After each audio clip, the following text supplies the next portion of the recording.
Όλα ουδέμια σχέση έχουν με τις περιφέρειες. Σας πληροφορώ λοιπόν ότι εγώ στην Ελλάδα αυτά τα χρόνια ουδένα αυτοδιοικητικό γνωρίζω στον πρώτο ή στο δεύτερο βαθμό που να είναι ευτυχής με τις αποφάσεις που λήφθηκαν από την κεντρική πολιτική σκηνή, που τις έλαβε με τον πιστόλι στον κρόταφο για να μπορέσει να έχει οξυγόνο χρηματοδότηση η πατρίδα μας. Δεν ξέρω κανέναν. Αυτό όμως που ξέρω είναι ότι παρά τις μειώσεις, εμείς εδώ, όπως και άλλοι συνάδελφοι, με όρους ευθύτητας, καθαρότητας και χρηστής διαφανούς διαχείρισης, κρατήσαμε την κοινωνία και τον τόπο ψηλά και ειδικά για τη Δυτική Μακεδονία είμαστε μια περιφέρεια καθαρή, χωρίς γκρίζες ζώνες, χωρίς οικονομικά προβλήματα, η οποία καλύπτει τις ανάγκες. Και προφανώς θέλω να απαντήσετε όμως και στο ερώτημα είναι σαφέστατα όλες τις αποφάσεις που πήραμε τις προσπαθούμε και τις υλοποιούμε με τον καλύτερο τρόπο. Την απόφαση για τον ΑΔΜΙΕ δεν την υλοποιήσατε, κύριε Δακή? Λοιπόν, να σας απαντήσω ευθέως. Η απόφαση για τον ΑΔΜΙΕ ήταν να κάνουμε συλλαλητήρια, στα οποία συμμετείχαμε ως Περιφέρεια Δυτικής Μακεδονίας. Και ήμουνα και εγώ παρόν και οι αντιπεριφερειάρχες. Ήταν να διοργανώσετε και να κάνετε επαφές και στην Αθήνα. Δεν το κάνατε. Τις επαφές τις κάναμε, σας πληροφορώ, επιτρέψατε μου, τις επαφές τις κάναμε με το σύνολο του πολιτικού συστήματος. Η επιστολή δεν εστάλει. Για όλα τα μεγάλα ζητήματα έχουν σταλεί επιλογές. Η θέση μας, λοιπόν, σας παρακαλώ πολύ, έχουν δυνατότητα του αυτοπροσδιορισμού και όχι του έτεροπροσδιορισμού. Εγώ έχω θέσεις και προτάσεις. Δεν είμαι αντί. Η κοινωνία αύριο το πρωί πρέπει να λειτουργήσει. Με το αντί ουδέποτε λειτουργήσε. Μπορεί να εκτόνωσε στιγμιαία συναισθήματα στεναχώριας, οργής, αγανάκτησης, θλίψης που βιώνουμε όλοι μας, τα ζόρια που έχουμε καθημερινά και εγώ στη δουλειά μου, και επιτρέψατε μου να σας πω πολύ καθαρά που δεν μου αρέσει αυτό σε προσωπικό επίπεδο. Θεωρώ ότι ανήκω εργασιακά σε ένα κλάδο που έχει υποστεί καταστροφική πολιτική από τις αποφάσεις των τελευταίων χρόνων. Δεν νομίζω όμως ότι εδώ πέρα είμαστε για να εκφράζουμε προσωπικά στοιχεία, αλλά συλλογικά δεδομένα. Σκεφτήκατε ποτέ να παραιτηθείτε από την Κεντρική Επιτροπή της Νέας Δημοκρατίας? Ως μέσο αντίδρασης και πίεσης για τα συμφέροντα της Δυτικής Μακεδονίας? Για το ερώτημα. Έχω ακριβώς αντίθετη προσέγγιση. Η διεκδίκηση και η εκλογή μου στα διάφορα συλλογικά όργανα και της Ενώσεως Περιφερειών Ελλάδος σήμερα και της Νέας Δημοκρατίας έχουν αποκλειστικά και μόνο ένα στόχο: να μπορεί να υπάρχει εκπροσώπηση και φωνή και η συνείδηση και τα ζωτικά συμφέροντα των συμπατριωτών μου εκεί που λαμβάνονται αποφάσεις με καθαρό τρόπο, πράγμα που πάντοτε το έπραξα. Και 14, το 15 και οι υπόλοιποι, μεγάλη ιδέα. Δηλαδή δεν είναι κάτι για κανένα χρόνο κανένας. Όλα πουλούνται. Γι' αυτό εμείς δεν είμαστε απλά όχι στην περαιτέρω ιδιωτικοποίηση, αλλά στην εθνικοποίηση του ηλεκτρικού ρεύματος. Είτε είναι στην παραγωγή, στη μεταφορά, στη διανομή. Εθνικοποίηση, ΔΕΗ 100% στο δημόσιο, η οποία θα λειτουργεί για τα συμφέροντα του λαού και των εργαζομένων. Πώς θα την πάρουμε? Με τι χρήματα? Γιατί πρέπει να πληρώσουμε, θα πληρώσουν αυτοί που την πάρουν τώρα. Όχι, θα πληρώσουν. Δεν θα πληρώσουν και όπως δεν πληρώσουν. Από 1,5 δις εκτιμάται η μικρή. Από 1,5 δις μέχρι 2,5 εκτιμάται. Και ο Σαββαμίδης είπε 4 βέβαια. Αλλά... Για ποιο, για τη μικρή ΔΕΗ? Για τη μικρή ΔΕΗ. Και πόσο κοστίζει? 1,5 δις θέλουμε να κάνουμε την 5η μονάδα. 1,5 δις. Θα πληρώσουν ένα μικρότερο τίμημα από ό,τι υπάρχει. Εμείς η θέση μας είναι αυτή. Ότι είστε υπέρ της 5ης μονάδας? Εθνικοποίηση, όπως θα εθνικοποιηθούν οι τράπεζες, όπως θα εθνικοποιηθούν. Με τι λεφτά θα τα κάνετε όλα αυτά? Δεν το κατάλαβα. Τι λεφτά είναι αυτά τα λεφτά? Ποια λεφτά? Πώς θα την κάνετε? Έρχεται η ΔΕΗ, έρχεται και παίρνει τα χωράφια και λέει. Ωραία, εσείς πώς θα εθνικοποιήσετε τις τράπεζες? Εμείς θα εθνικοποιήσουμε τις τράπεζες χωρίς χρήματα. Όπως το έκανε ο Κάστρο, παράδειγμα, όταν έδωσε ο Μπατίστα στην Κούβα? Με τη βία? Με τη βία, γιατί με τη βία δεν τα παίρνουν. Με τη βία μας τα παίρνουν. Με το λαό θα τα εθνικοποιήσουν. Άλλο με τη βία, άλλο με το λαό. Ή δεν έχουν γίνει πουθενά. Αυτό ο λαός όταν εξεγείρεται. Σας ανέφερα την Κούβα. Με τη βία δεν είπα εγώ να πάρουν τα τσεκούρια για να σφάξουν κανένα. Αυτό εννοώ βία. Η μαζική βία δεν εννοώ, ας πούμε. Αλλά το προϊόν που παράγεται, το ρεύμα δεν είναι κοινωνικό αγαθό. Άρα δεν πρέπει να προσφέρεται σε όλους και πάει και δίνεται κάτω από το κόστος σε μισή τιμή και λέμε πάλι στις επιχειρήσεις να τις δώσουν μειωμένα. Δουλειά θα βρει δηλαδή ο νέος άνεργος της περιοχής. Να ολοκληρώσω λίγο τη σκέψη. Σε μισή τιμή στο Μυτιληναίο, ενώ στη ΔΕΗ κοστίζει 60 η μεγαβατόρα, στο Μυτιληναίο δίνει 36. Και στη γιαγιά που δεν έχει να βράσει το τσάι κόβεται. Αυτό εδώ δηλαδή θα συνεχίσει να γίνεται και εμείς θα λέμε η επιχείρηση. Μήπως διώξει κόσμο, αν η επιχείρηση δεν μπορεί να πληρώσει το ρεύμα, δεν μπορεί να πληρώσει τον εργαζόμενο, γιατί και τον εργαζόμενο τον πληρώνει το κράτος, τον πληρώνουμε εμείς.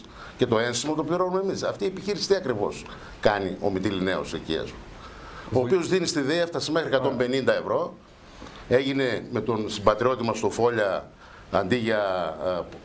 αντί για αυτοπαραγωγός έγινε συμπαραγωγός με τη ΔΕΗ και δίνει 150 στη ΔΕΗ και αγοράζει ο ίδιος 36 από τη ΔΕΗ. Δουλειές που θα βρουν οι νέοι άνθρωποι εδώ. Και όχι μόνο οι νέοι, γιατί βλέπουν η ανεργία πλήττει και ηλικίες μεγάλες. Θα μιλήσουμε για την ανεργία. Ήθελα όμως να σημειώσω κάτι για να μην μου ξεφύγει σε σχέση με τον κύριο Δακή, που δεν αφορά τον κύριο Δακή, αφορά όλους μας, το πώς βλέπουμε τελικά τα πολιτικά κόμματα ή τους πολιτικούς οργανισμούς, τις οργανώσεις κτλ. Δηλαδή, τα κόμματα δεν είναι ΠΑΟΚ Παναθηναϊκός. Τα κόμματα εκφράζουν συμφέροντα οργανωμένα ή τάξεις κτλ. Αν λοιπόν σε μένα το κόμμα μου αυτό, η Ανταρσία, έρθει και φραστικά ακόμα επιτεθεί σε συνάδελφό μου, φραστικά ότι θα κάνει ζημιά δηλαδή στα συμφέροντα του συνάδελφου, εγώ θα φύγω την άλλη μέρα. Ο κύριος Δακής κατέστρεψε τον κλάδο του, το λέει ας πούμε μόνος του, τους φαρμακοποιούς του που ήταν και στη δικαλιστή στο θυμάμαι. Μια δημοκρατία εννοεί η κυβέρνηση. Κατέστρεψε τον κλάδο του και λέει άπε εγώ στο κόμμα. Τώρα θα έλεγα τη λέξη ας πούμε, εγώ στο κόμμα, εγώ δεν παραιτούμε από την Κεντρική Επιτροπή. Απάντησε, αυτό απάντησε, ότι εμείς σαν φαρμακοποιοί πέστη μια ζημιά μεγάλη ας πούμε. Λοιπόν, τι λέξη θα λέγατε? Αν εγώ δεν... Η λέξη είναι κομματόσκυλο η λέξη. Η λέξη είναι κομματόσκυλο. Αν εγώ το κόμμα μου κάνει ζημιά στην τάξη μου, στον πατέρα μου, στη μάνα μου, στους συναδέλφους που δουλεύω, τι δουλεύουμε αυτό το κόμμα? Και έτσι έρχεται και η σύγκρουση με τα λαϊκά συμφέροντα. Και εδώ πρέπει να τοποθετηθούν και οι δύο. Και ο κύριος Δακής και η κυρία Ζιμπελιάδου. Εκφράζουν δύο κόμματα. Ως Πασόκ, ως Πασόκ, γιατί 2 μήνες εσείς παρακολουθείτε. 2 μήνες. Αμάν πριστήκαμε να περιμένουμε πότε το Πασόκ θα βγάλει ασπροφός. Και να έρθει και η Δημάρα να συμφωνήσει και αυτή. Δηλαδή τώρα, όλοι ψηφίζουν κάπου, άρα όλοι πρέπει να το αποθετηθούν. Δεν είναι αυτό. Όλοι ψηφίζουν κάπου, απευθύνουν εσά στους δύο συγκεκριμένα. Διότι τα κόμματά σας, συγγνώμη, τα κόμματά σας. Είναι ένας βουλευτής εδώ πέρα ή ένας. Παρακαλώ, κύριε Ζιμπελιάδου. Τι ένας βουλευτής δηλαδή? Κύριε Βράσο, θα έπρεπε. Απεργία. Ήθελα να απευθύνω ένα ερώτημα και εδώ θα πάμε στην ανεργία. Ένα ερώτημα στον κύριο Δακή, είπα και στην κυρία Ζιμπελιάδου. Τα κόμματά τους κατέστρεψαν τον λαό, τον εργαζόμενο, ξεπούλησαν τη χώρα. Και αυτοί παραμένουν στελέχοι, αλλά λένε εδώ πέρα ότι να μιλήσουμε με αυτοδιοικητικούς όρους. Λοιπόν, και εγώ απευθύνομαι στον κόσμο και λέω ότι αν αυτός ο κόσμος ξαναψηφίσει αυτούς, ειδικά αυτούς τους δύο, τότε έχει τις ευθύνες του για το ότι δεν έχει το παιδί του δουλειά, για το ότι πάει στη Λαϊκή το Σάββατο και περιμένει να πάρει καμαρούλι. Λοιπόν, εσείς πώς θα τους βρείτε δουλειά? Εμείς πώς θα βρούμε δουλειά? Εμείς μιλάμε γενικότερα για μια πολιτική. Δεν μιλάμε. Έχουμε... Θα σας πω. Έχουμε προτάσεις και για τη Δυτική Μακεδονία, η οποία όμως αν τη δώσω τώρα, την Κυριακή θα τις έχουμε τυπωμένες. Αν τη δώσω στον κύριο Δακή, τώρα, όχι, να τις δώσουμε. Η θέση είναι να τις δίνεις. Δεν μπορεί να τις κάνει. Πείτε μας τρεις. Λοιπόν, οι εργασιακές σχέσεις. Οι εργασιακές σχέσεις, μιλάω γενικότερα για εργασιακές σχέσεις, αν έρθουν σε μία νομιμότητα, θα φέρουν, δηλαδή, στα μάτια μας μαύρες εργασίες, το οποίο φτάνει και 90% σε κάποιες περιπτώσεις, τις απλήρωτες εργασίες για να δουλεύουν 18 ώρες, στα ορχεία, αν δεν το ξέρετε, δουλεύουν. Σας το τόνισα. Μα μίλησα για τις εργασιακές σχέσεις. Δηλαδή, στο σούπερ μάρκετ πώς δουλεύουν, στα μαγαζιά, στα καταστήματα πώς δουλεύουν οι εργαζόμενοι.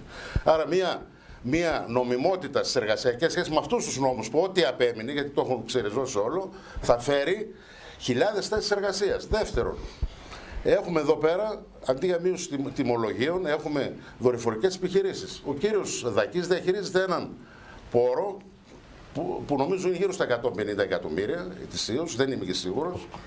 Τον τοπικό πόρο. Όχι, καμία σχέση. 175 εκατομμύρια. Είναι για ολόκληρο. Πενταετία. Αυτά που είναι. Με αυτά μπορούσε να κάνει 2 έργα. Πέστε έναν άνθρωπο στη Δυτική Μακεδονία να σας δείξει ένα έργο που έγινε από το τοπικό πόρο. Πήρα να διαβάσω, να δω κι εγώ λίγο ασούμ και είδα 187 νεκροταφεία που έγιναν βελτιώσεις. Σε περίοδο που ο κόσμος δεν έχει να φάει. Που δεν έχουν δουλειά τα παιδιά μας. Δηλαδή θέλει μια άλλη πολιτική φιλοσοφία και έχει δουλειές. Να σας πω άλλες δουλειές. Μπορώ να σημειώσω ότι είναι 50-50 κατανέμεται και στους Δήμους. Με τον Τσιφλικά τη ΔΕΗ, που πάλι οι ίδιοι βουλευτές που τους υπερασπίζονται οι συγκεκριμένοι, νύχτα ψήφισαν να δοθούν οι καλλιέργειες, η αποκατάσταση των ορυχείων στη ΔΕΗ από το δημόσιο. Και μιλάμε για 200.000 στρέμματα που είναι λίγο μεγαλύτερα από τη Μάλτα. Αυτά θα παραμείνουν στη ΔΕΗ, εδώ πέρα βγάζει θέσεις εργασίας.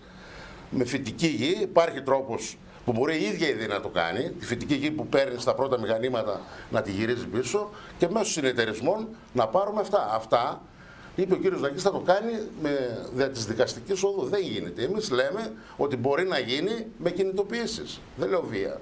Θέλω να σφάξουν κανέναν άλλο. Και πόσες θέσεις εργασίας θα βγάλει αυτό. Έχω κι άλλα να σας πω για πόσες. Τα 200.000 στρέμματα. Πόσες θέσεις μπορεί να βγάλουν όλα αυτά. Αυτά εδώ. Ναι. Μπορούν να βγάλουν 20 και 30.000 θέσεις. Αντιθέτως η ανάπτυξη και μέσω ΕΣΠΑ, ένα τελευταίο και κλείνω. Η ανάπτυξη μέσω ΕΣΠΑ έχει υπολογιστεί, είναι στα εργαλεία του ΟΣΑ αυτό που σας λέω, ότι για κάθε αύξηση του ΑΕΠ 2 μονάδες φέρνει μία. Μείωση της ανεργίας 1 μονάδα. Άρα εμείς θέλουμε εδώ 60 χρόνια για να αποκαταστήσουμε την ανεργία του 30%.